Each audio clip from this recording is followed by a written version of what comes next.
ក៏ប៉ុន្តែបើប្រិមិត្តចូលចិត្តចង់ស្ដាប់បាទក៏ប៉ុន្តែបើចូលចិត្តចង់ស្ដាប់យកចំណេះដឹងអំពីសង្គ្រាមចូលចិត្តយកចំណេះដឹងអំពីសង្គ្រាមហើយពេលខ្លះយើងមើលឃើញសង្គ្រាមហ្នឹង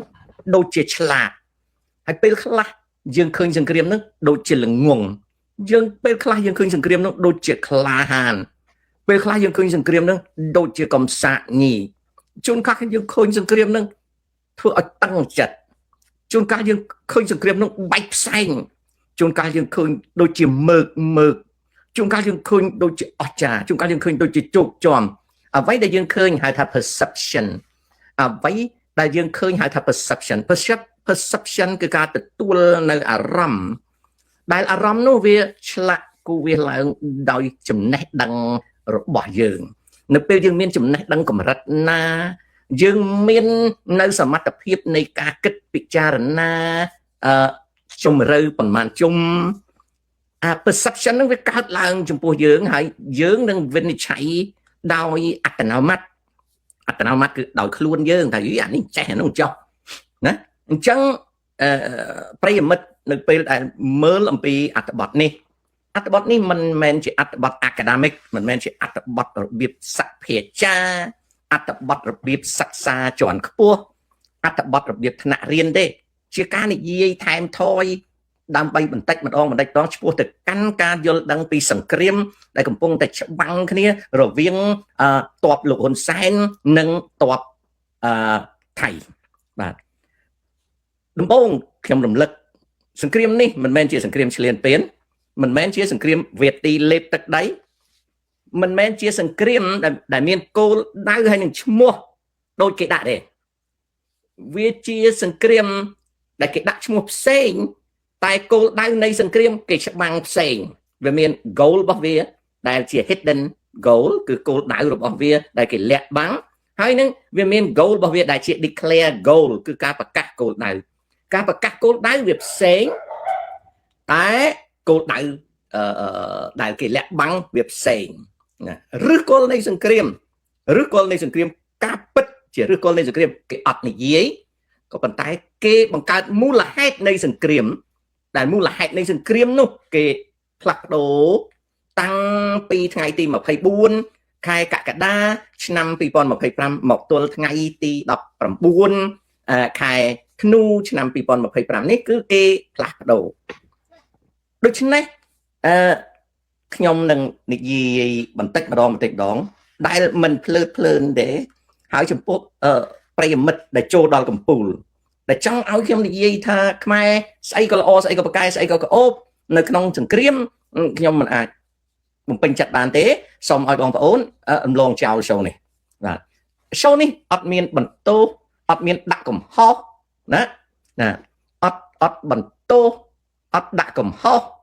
ណាគេថាអត់បន្ទោសអត់ដាក់កំហុសតែចង់បញ្យល់ថាតើសង្គ្រាមសៀមគិតយ៉ាងម៉េចសង្គ្រាមនេះគេរៀបសង្គ្រាមគេយ៉ាងម៉េចជឿក្តីមិនជឿក្តីយកទៅពិចារណាខ្លាចលោថ្ងៃមួយទៅវាអាចមានចំណិតតូចមួយណាខ្លាចលោថ្ងៃមួយវាមានចំណិតតូចមួយដែលជាព័ត៌មានលោកអ្នកអាចយល់ដឹងអញ្ចឹងខ្ញុំសូមជម្រាបសង្គ្រាមរវាងលោកហ៊ុនសែននិងទ័ពសៀមគឺជាសង្គ្រាមដែលដឹកនាំដោយមនុស្សពីរក្រុមមនុស្សមួយក្រុមដឹកនាំដោយលោកហ៊ុនសែនដែលជាអតីតខ្មែរក្រហមអតីតរងបញ្ជាការរងនៃវរៈសេនាតំបន់ដែលបានកសាងខ្លួនតាំងពីកូនទាហានខ្មែរក្រហមគឺថាជាពលយោធារបស់ខ្មែរក្រហមរហូតដល់คล้ายទៅជាបញ្ជាការរងនៃវរៈសេនាបទពិសោធន៍សង្គ្រាមរបស់លោកហ៊ុនសែនផ្ទាល់គឺធ្លាប់ច្បាំងក្នុងសមរភូមិនៅកម្ពុជារវាងឆ្នាំ70ដល់75និងធ្លាប់ច្បាំងនៅក្នុងសមរភូមិជាមួយនឹងកងទ័ពវៀតណាមពី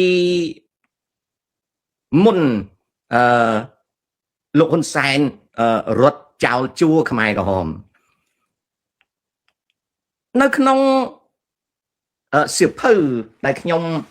អានអំពីប្រវត្តិរបស់លោកហ៊ុនសែនណា strong man ណា of extraordinary strong man the extraordinary life of ហ៊ុនសែនជាភាសាអង់គ្លេសនិងជាភាសាខ្មែរដែលខ្ញុំធ្លាប់បានអានហើយនឹងធ្លាប់បានសិក្សា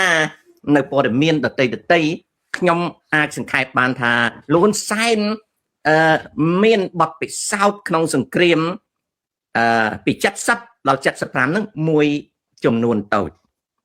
ពីព្រោះគាត់ដកពេលវេលាគាត់ត្រូវរបួសដកពេលវេលាគាត់ដតីទៀតគឺគាត់នៅក្នុងសកម្មភាពខ្ពស់បំផុតក្នុងចម្បាំងឆ្នាំ70ដល់75លោកហ៊ុនសែនប្រហែលជាថ្នាក់បញ្ជាការអនុសេនាថ្នាក់បញ្ជាការអនុសេនាអាចជាអនុសេនាតូច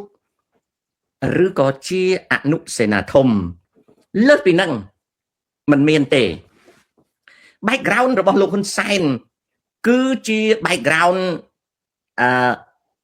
unconventional background ក្នុងការคล้ายទៅជាទាហាន unconventional បាទគឺថាជាប្រវត្តិលោកហ៊ុនសែនដែលមិនបានចូលហាត់និងសិក្សាជាទាហានវិន័យទេណាមិនមែនជាទាហានវិន័យទេhe became Khmer Rouge soldier and became guerrilla fighter which consider his military background as unconventional